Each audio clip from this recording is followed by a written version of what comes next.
le côté sucré, pour mon plus grand plaisir. Et la recette que je vous propose de faire avec moi, c'est la tarte au citron meringuée. La tarte au citron meringuée, c'est vraiment l'un des desserts que je préfère, c'est vraiment trop bon. Je pense qu'on est presque tous d'accord avec moi. Mais par contre, c'est un dessert très calorique parce que c'est du beurre, du sucre. Donc c'est vraiment très calorique malgré ce qu'on peut penser. Et donc aujourd'hui, je vous permets de l'alléger un petit peu en sucré, en matière grasse, en restant tout le temps aussi bonne. Donc c'est vraiment génial, je pense. Donc ce qu'on va faire, c'est que on va réaliser cette tarte aujourd'hui en 3 étapes. D'abord la pâte, ensuite la crème au citron, ensuite la meringue. Donc on va d'abord passer par la préparation de la pâte. Donc on se retrouve tout de suite pour les ingrédients.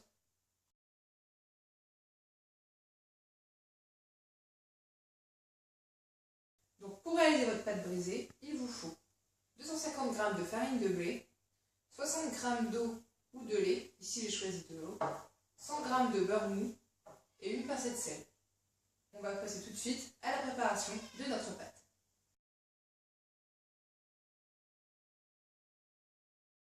Donc tout d'abord, on va travailler la farine, le beurre mou et la pincée de sel. Donc on verse tout ça dans un plat. On va la travailler à la main ou à la machine si vous en avez une. J'en ai une, mais je ne l'ai pas avec moi. Voilà, la pincée de sel.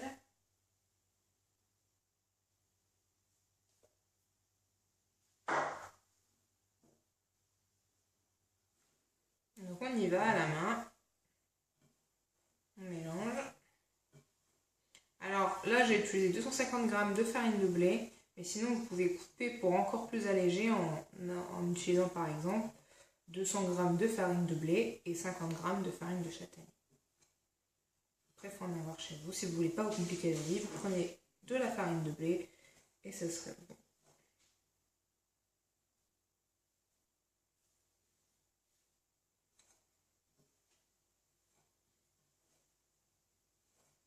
Une fois que tout est bien mélangé, vous faites un puits, un trou, et vous y versez votre eau ou votre lait.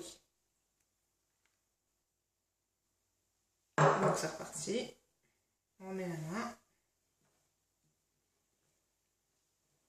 C'est pas ce que je préfère, mettre ma main comme ça dedans. C'est plus pratique à la machine, mais là je ne l'ai pas.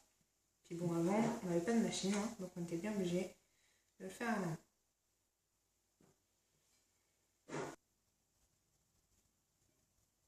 Pour éviter que ça vous colle sur les mains, vous pouvez vous mettre de la farine sur les mains. Ça empêchera votre pâte de coller.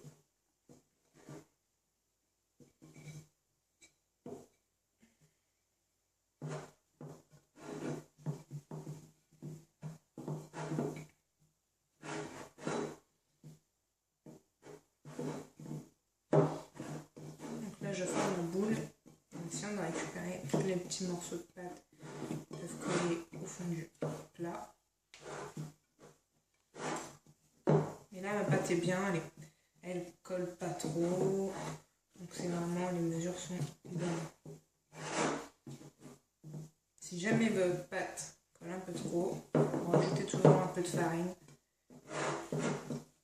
Mais normalement, ça ne devrait pas coller. Enfin, les mesures sont bonnes. Donc, assurez-vous. Après, si vous êtes un peu des flemmards, vous pouvez toujours acheter une pâte brisée toute faite. Hein. Mais bon, c'est toujours mieux de la faire soi-même et en plus, ça permet de l'alléger. Puis c'est bien meilleur, une bonne tarte faite maison, qu'une pâte industrielle. Mais il faut avoir un peu de temps. Enfin, ça ne prend pas non plus 3 heures. Hein. Comme vous pouvez le voir, c'est très rapide. Ce qui est long, c'est les temps de pause.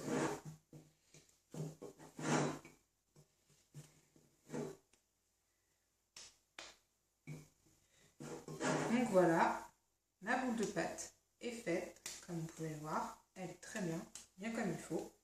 Maintenant, vous allez devoir soit lui mettre du film alimentaire au-dessus, soit un linge humide, et vous la laissez reposer 1 heure au réfrigérateur. Donc c'est ce que je vais faire. je vais mettre mon film et je la laisse poser et on se retrouve dans 1 heure. Donc au lieu de se tourner les pouces pendant que la pâte repose au réfrigérateur, ce qu'on va faire, c'est commencer à préparer notre crème au citron. Donc on se retrouve tout de suite pour les ingrédients de la crème au citron.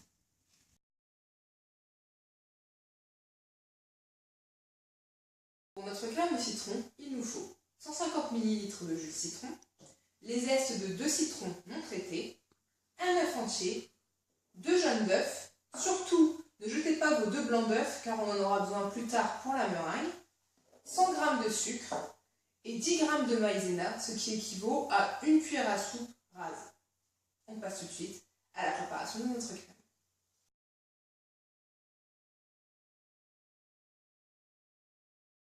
Donc d'abord, après que vous ayez lavé vos citrons, vous allez récupérer les zestes. Donc vous pouvez les récupérer avec un économe, en râpant. Par contre, évitez la partie blanche car c'est amer. Et ce qu'on va faire après avoir râpé, comme ce sera des morceaux un peu gros, on va les hacher pour éviter d'avoir des morceaux dans notre crème. Je sais pas comment ça marche. C'est bon.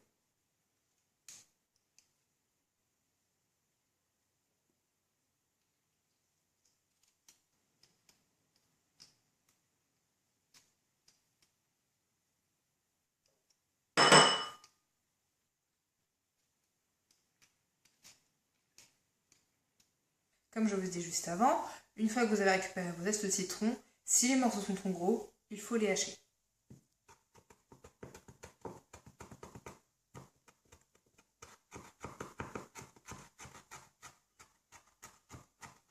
Donc au gros couteau, ça va très bien, c'est très pratique. Parce qu'après, si vous tombez dessus pendant que vous avez mangé la tarte, ça va être très acide, ça va pas être très agréable. Donc une fois que vos zestes sont découpés, nous allons passer à la préparation de la crème. Ce qu'il faut faire d'abord, c'est porter à l'ébullition le jus de citron avec les zestes et le sucre dans une casserole de taille moyenne, comme c'est juste pour la crème. Donc on verse le jus de citron, le sucre, le reste.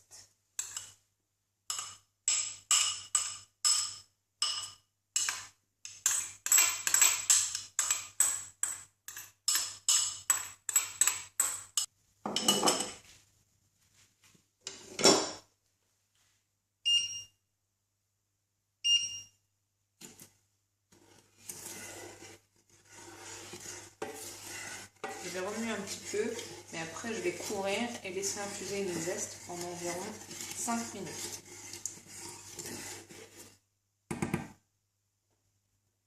Donc là, comme vous pouvez le voir, c'est en ébullition. Donc ce qu'il faut faire maintenant, c'est couvrir votre casserole et laisser infuser pendant environ 5 minutes. Donc on se retrouve une fois que c'est infusé. Donc une fois que les zestes sont bien infusés, vous passez votre préparation au chinois ou dans une passoire afin de retirer les grumeaux et d'avoir une préparation bien lisse.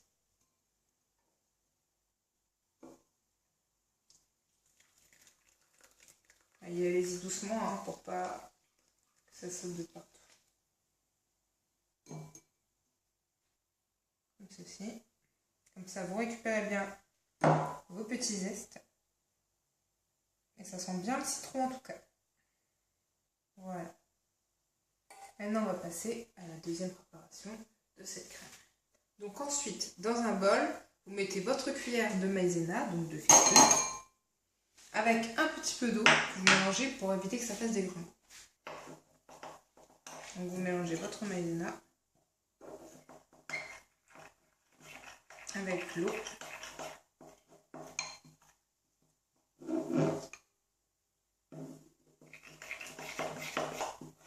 Une fois que votre maïzena est bien mélangé, vous ajoutez l'œuf entier.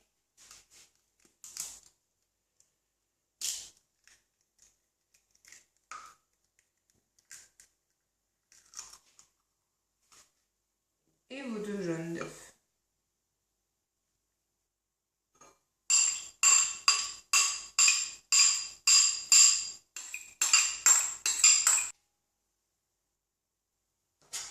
que vous mélangez avec votre maïzena.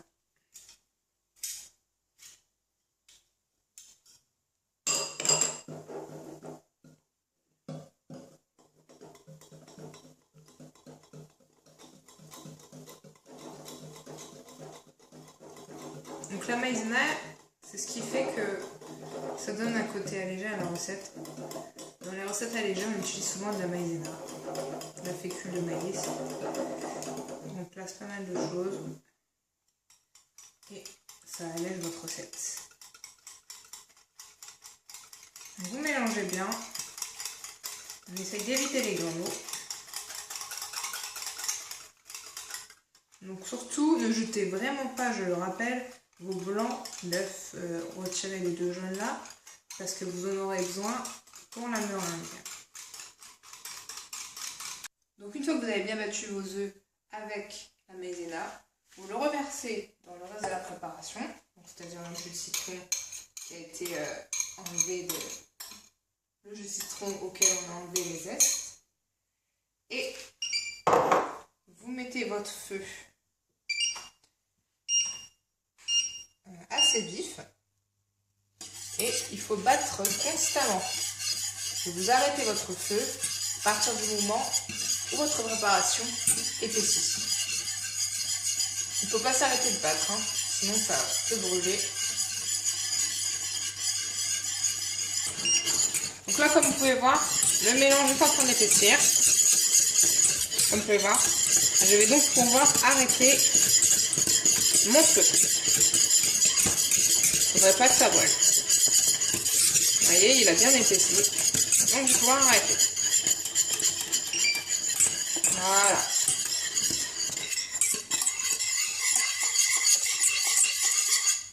Vous avez vu, ça a bien épaissi.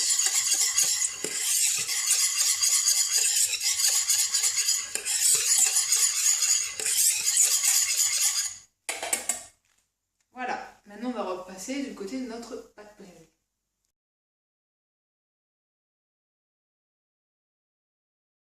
Donc une fois que votre pâte a fini de reposer au réfrigérateur, vous la sortez et vous allez l'étendre avant de la mettre dans un moule à tarte. Ça serait préférable dans un moule de 25 cm de diamètre. Donc, je vais terminer mon plan de travail pour éviter que ça colle.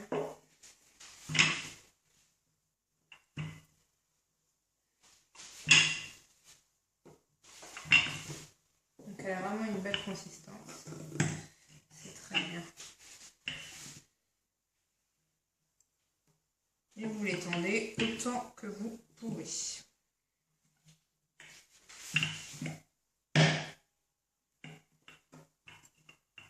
Donc une fois votre pâte bien étalée comme ceci, vous allez la mettre dans votre moule.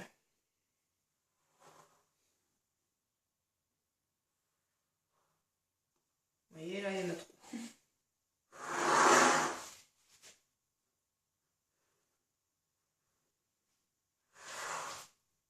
N'oubliez pas de dégraisser votre moule pour éviter qu'après, ça colle trop. Donc, une fois que vous avez bien mis votre pâte dans votre moule, vous n'oubliez pas de bien la piquer, comme ceci.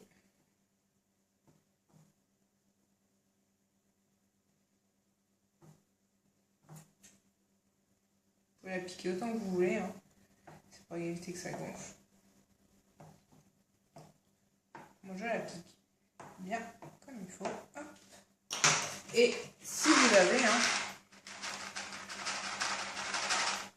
vous mettez des haricots.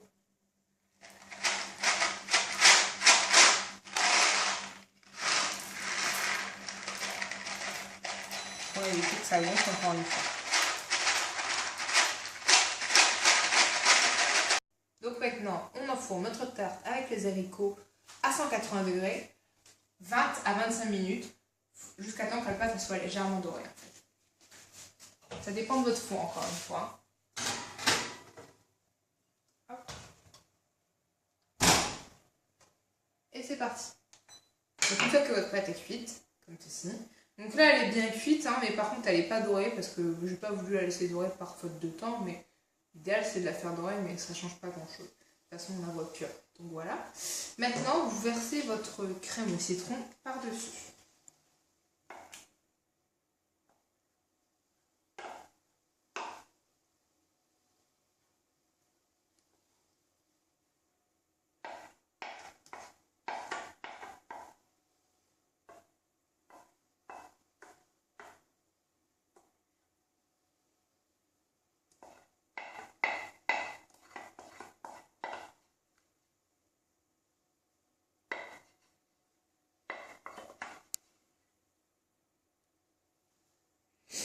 Donc vous étalez bien votre crème.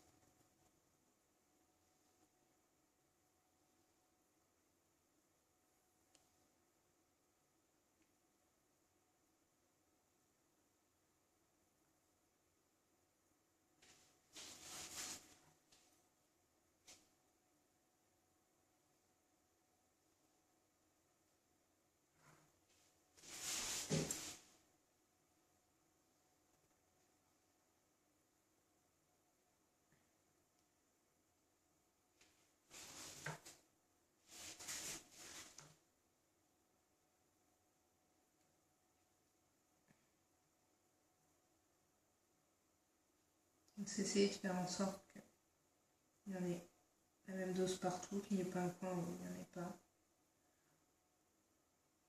Que je plains la personne qui tombera sur ce dessin.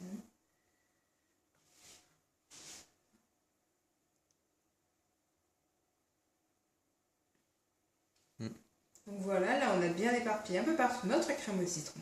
Et maintenant, ce qu'il nous reste à faire, c'est notre meringue. Donc on passe tout de suite à la liste des ingrédients.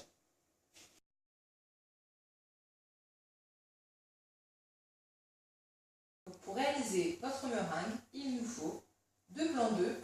Donc ce sera ceux qui resteront des 2 œufs que vous avez tués juste avant pour la crème au citron. 70 g de sucre et une pincée de sel. On va tout de suite passer à la préparation de cette meringue.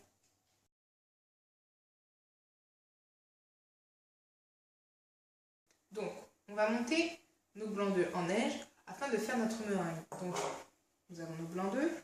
On va y mettre une pincée de sel, comme ceci. Et on va commencer à les monter. Donc d'abord, mettez à une vitesse assez faible.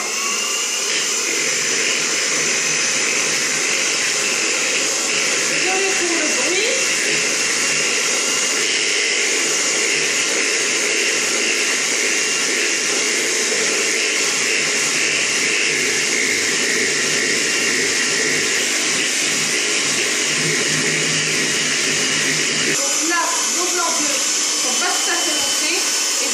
Profiter pour ajouter le sucre petit à petit.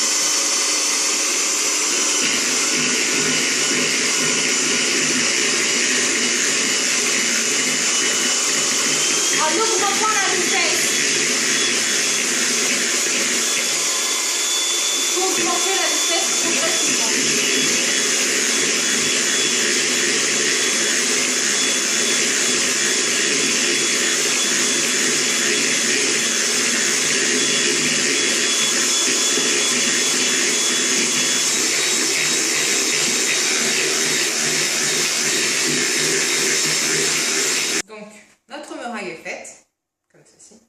Maintenant, ce qu'il nous reste à faire, c'est recourir notre tarte au citron de meringue. Alors, vous pouvez soit le faire à la facile, le recouvrir avec une cuillère, donc mettre votre meringue sur la tarte et l'étaler avec le dos de la cuillère, ou le faire de façon plus jolie, plus professionnelle, à l'aide d'une poche à douille, et de faire des petits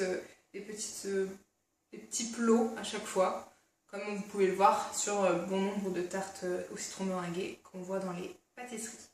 Moi, je vais faire la poche à douille parce que je trouve ça plus joli. Et donc, on va passer au nappage, au montage de notre tarte.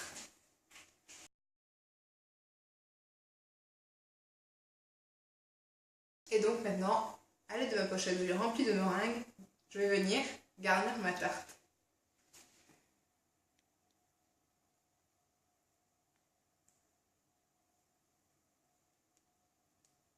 vous faites des petits escargots, on va dire, des petits. Après, je vous dis, hein, c'est plus facile de directement la disposer avec une cuillère.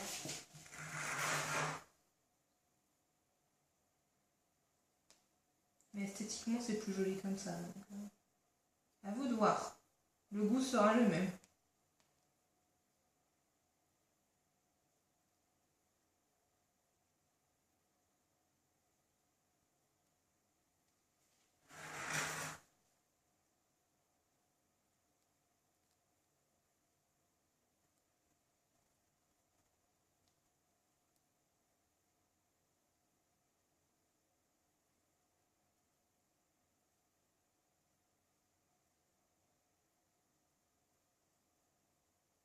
Et c'est aussi plus rapide de le faire à la cuillère, hein, parce que là, c'est un peu plus minutieux.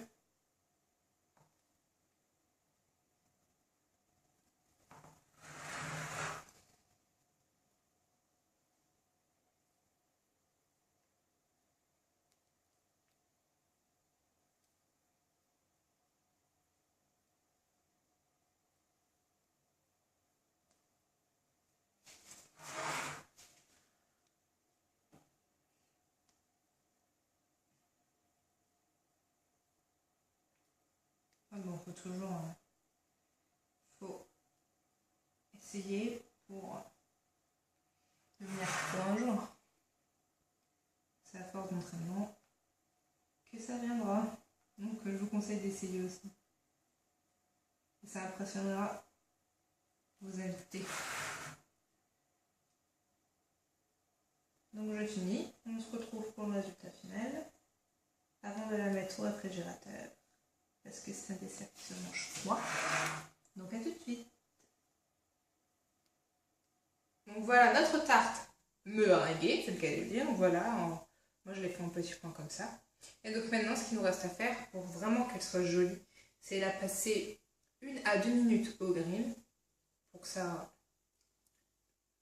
se colore légèrement.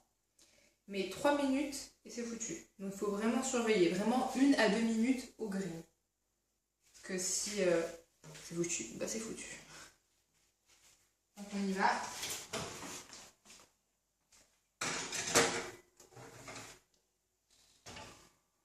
Et donc c'est parti, 1 à 2 minutes, rappelez-vous. Et donc voilà le résultat après le grill. Une belle tarte au citron meringuée, parfaitement dorée comme il faut. Donc maintenant il ne reste plus qu'à la mettre au réfrigérateur. Et donc c'est déjà la fin de cette recette. Voilà le résultat de notre belle tarte au citron meringuée. Elle est bien belle, bien dorée, elle sent super bon. Ça va, je suis assez fière de mon travail. J'espère que vous êtes assez fiers de votre travail aussi. Et donc, on se retrouve bientôt pour de nouvelles recettes salées et sucrées, allégées et pas allégées. Je vous fais plein de bisous. À très bientôt pour de nouvelles recettes.